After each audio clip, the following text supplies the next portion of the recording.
Hi, this is David Kettlewell, and welcome to Medical Matters, because life matters. I love doing this work, and one of the reasons is we get to talk about ideas that really mean something. And the one we're talking about today is the idea of persons with a developmental disability coming into and being a part of our community. It's a fantastic show. Thanks so much for joining us. I'd like to welcome you to our guests. We have Tom Jacobs, who's the Director of Summit Housing, and Patrick Steffen, Director of Residential Services for Summit MRDD. Thank you. Great. Let me ask you this question. There was a time in American history when persons who had a developmental disability were separated from society and put in some kind of an institution. Today we're going to be talking about the way it's done today, which is a little bit more caring, not only for the person with the developmental disability, but better for society too. Correct. But let's start with what's wrong with the model where people are institutionalized.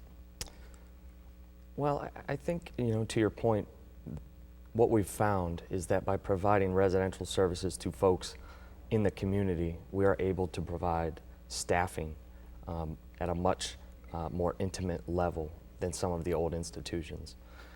Certainly, there is a use for the old institutions, and some individuals still live in institutions.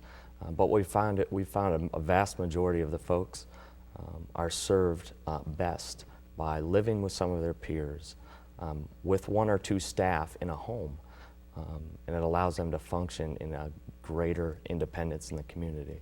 Tom, what's your view on that? Well, I agree with Patrick.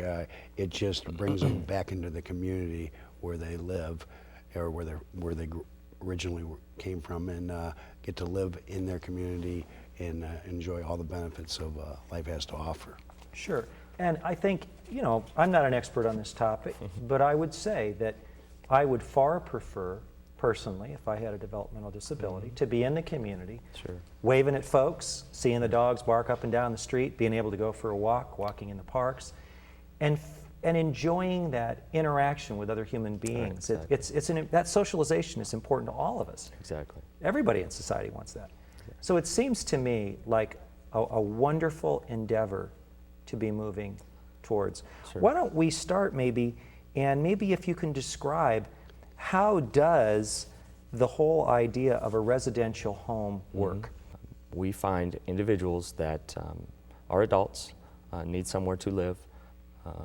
They have aged out of the family home, and we try to pair them up with other individuals who are their peers in a house, just like you and I live in a neighborhood. We have a landlord that will go out and purchase homes that are accessible, have 4 bedrooms, and we will try to find the best match for them to have roommates, and they will live in the home just like you and I. In the morning they will get up and they'll go to work, or they'll go to a work site. They'll come home at night, they'll ride the Metro or Summit MRDD transportation. They will come home, they'll have dinner just like you and I, and it is definitely a way to get folks out into the community like they never have before. The fact is that some people in communities get a little uptight Sure. when they hear that there's going to Absolutely. be a community home in their area. That's based on certain assumptions, which, based on the small examination I've had of the group home that I visited, weren't true.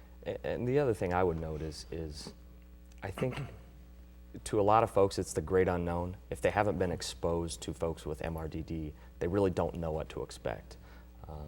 And frankly, I've got a couple group settings near my house, and I tell anybody that gets an opportunity, walk over there just like you would any other neighbor. Knock on the door, introduce yourself, and then that fear factor, or that fear of the unknown, it goes away. And what they'll find is, not only do we have staff on hand making sure that all the individuals are safe and healthy in the home, but they're also ensuring that there are no issues relative to the neighbors. So it's been a really good mix. I had a chance to go visit a group home, and while I was there, some neighbors came over. One of them told a story I remembered. He was a little nervous about the group home coming in. He admitted that. But he said his minister at the church said, that part of our responsibility in society is to reach out. And this individual heard that word, and he got to know some of the people that live in the group home and became friends and enjoyed their company and talked with them. Saw them walking in the parks during the day and would wave and say hi. Would see them walking around the yard and say hello. There is a responsibility, I would say, on some level for us, which is to reach out. And I think a lot of people want to do that very thing. Here's an interesting point. There is a benefit to us as a society by reaching out and embracing those who have a developmental disability. Explain to me how we benefit spiritually, emotionally, intellectually from that interaction. Well, I think the best way to think about that is to experience it yourself. It's so difficult to hear about things and really know how they impact the community at large, or families for that matter.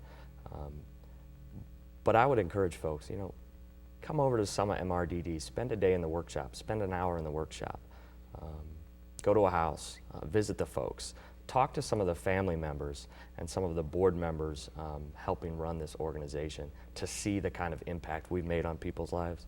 I mean, if you think of your typical individual with disabilities, they have that disability for life. And if you were to say to your average Joe on the street, how would you feel if you were to have to take care of your son or daughter until you're 80 years old? It might make them think. And you're talking about individuals that really need our help, more so than any other population out there. And really, the service that we provide it's priceless. For more Medical Matters television shows, go online to medicalmatters.tv.